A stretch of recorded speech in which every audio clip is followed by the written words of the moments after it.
চাওক আমি অসমত যোৱা ৩.৫ বছৰত এটা নতুন পৰিৱেশ নিৰ্মাণ কৰাত সক্ষম হ'লোঁ যিটো আগত কোনেও কল্পনা কৰা নাছিল।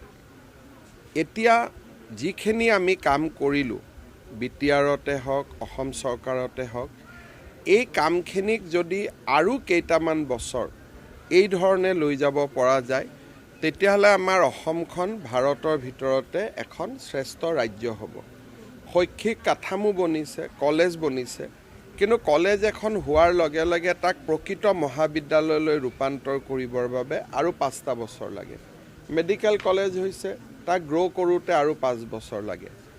এই ধৰণে আমি কামবিলাকৰ গছ জুপি আমি ৰুইছোঁ, কিন্তু তাক ডাঙৰ দীঘল কৰিব লাগিব। আৰু যদি আৰু 5টা বছৰ অসমে এনেকৈ এটা শান্তিৰ পৰিৱেশ পায়, অসম ভাৰতৰ ভিতৰতে এখন শ্ৰেষ্ঠ ৰাজ্যত পৰিণত হ'ব।